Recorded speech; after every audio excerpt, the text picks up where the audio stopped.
Folks, is it time for the Warriors to give up on this young core and make a trade for a superstar?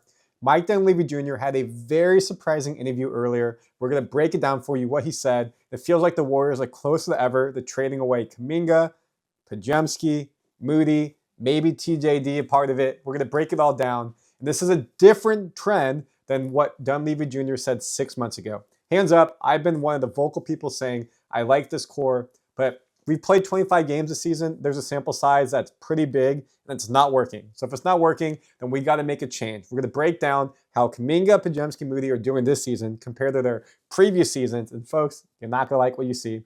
We're going to break down what Steve Kerr said about getting Steph Curry the ball more, and Podziemski, what he said is going against Steve Kerr.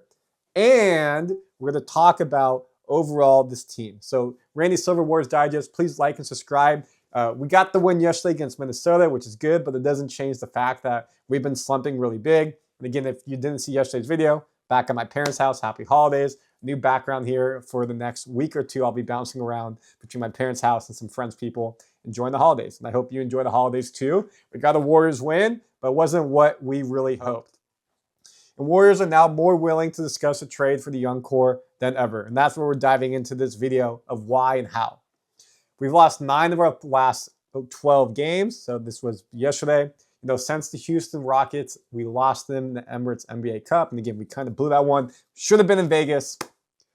Per Brett Siegel of Clutch Points NBA, we've been ramping up. We, being the Warriors, are ramping up activities in the trade market. So what did we already do? One, we got Dennis Schroder from Brooklyn Nets. D'Anthony Melton, thank you for your service. You were great next to Steph Curry. Unfortunately with the knee, ACL, I did the same injury, gone. His $12.8 million salary was perfect for Schroder's $13 million.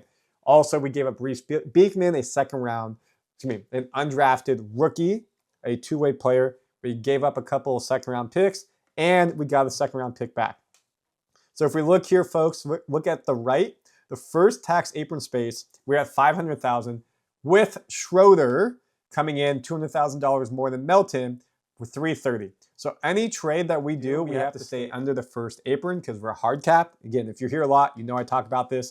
If you're new here, I want to make sure you're aware. So if you go get a player like Jimmy Butler, De'Aaron Fox, Brandon Ingram, somebody from the Bulls, then you got to make sure we stay under the apron, which is harder and harder to do as you get smaller in that apron, of course. One player the Warriors have been linked to, Jimmy Butler. I see all the comments. I know, looking directly in the camera. Y'all don't want Jimmy. I don't want Jimmy. 36 years old, injury prone at this point, past his prime. Not worth giving up a young core for Jimmy. I don't think it's going to be fruitful. I don't think it takes us over the hump to win a championship. And you have to ruin your depth because Jimmy's contract is $46 million. So if we go back here, to get the $46 million, you have to give Wiggins, so not trading Draymond. So $26 million. Then they're going to want a youngster like Kuminga at $7 million, puts you at $33 million. Moody, with his new contract, is around $11 million. That puts you at $44 million. Podziemski puts you at $46 million, something like that. So you have to nickel and dime your way up, giving up a lot of depth, which is going to hurt this team. And you're going to have to try to sign unproven people to fill that. It's not going to be good for us. Now, your starters would be Steph, Jimmy,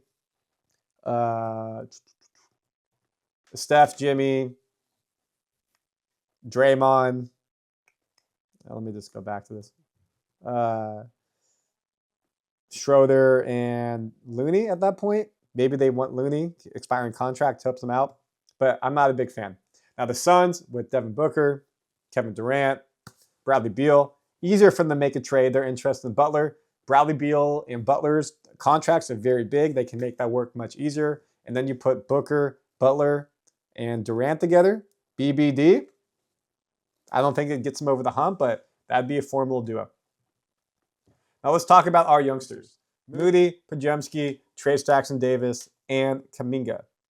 In June, Dunleavy said, if we're going to trade these players, it would have to be something that we felt would be unequivocally change the trajectory of our franchise. 6 months later, on the Zoom call earlier this week, he said, we're always aggressive.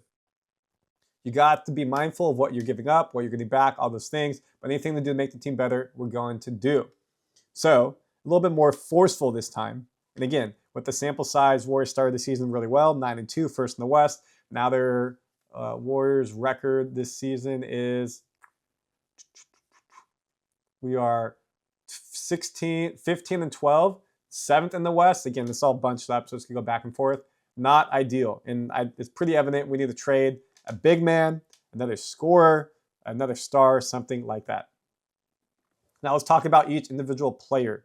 Kuminga, year 4. As we all know, the contract extension did not happen. He wanted 35 to 40 million. Reportedly, we offered him 30 million. I think at this point it was a good idea. Is Kuminga worth 35, 40 million? No, he's not playing that way.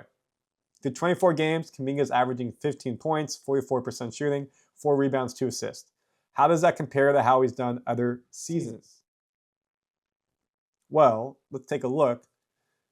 25 games played, 10 started. His 15 points is right below where he was last season. Again, he started a bunch the back half, but I needed him at 20, 25 this season. He's not there. Turnovers around the career high, tying it. Steals, 1 a game. Blocks, 0.6 a game. Assists, 2. Needs to move the ball a bit more. Rebounding, should have been around 6 to 7, I think, this season. Now, the big thing is his shooting. Free throw percentage, 60%. It's not good enough. Not good enough whatsoever when you get in the line 2 to 4 times a game. That means you're missing basically every other free throw. Threes, I said he needed to be at 40% this season. He's at 32%. He worked his tail off. He makes some timely threes, but he's not making consistently, not good enough. You look at his field goal percentage, same thing. First year in the 40s, low 40s, not even the 50s. He's taking more shots, which is a bit lower, not getting to the rack, layups, dunks like he was. He's still doing it, but he's shooting the ball more, which is why it's lower. He's just got to shoot the ball better. So if you look at that, that's not worth $30 million a year. Then you got Podziemski, sophomore slump.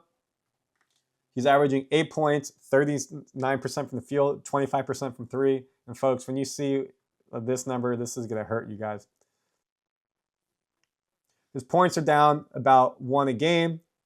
His assists are down. Again, he's not handling the ball as much because he was starting a little bit when Curry was out last season. He's been with the second team this year, not doing the same thing. Obviously, Chris Paul was handling it last year. Rebounds are down, but his free throw percentage is up, which is good, but his three-point percentage is down at 27%. Not good enough. You're making 2 out of every 10 threes. Not good enough when you're shooting it 1 to 3 game. That he's got multiple games, 0 for 3, 0 for 4, 1 of 4, something like that. Field goal percentage is down. A lot of pressure is on him, and Dennis Schroder should have helped kind of alleviate that. So not good for Podziemski. Then Moses Moody has played well this season, but he's been hurt with some tendonitis in his knee. Before the injury, 7 points, 42% shooting, 36% from long distance. So how's this look for Moody?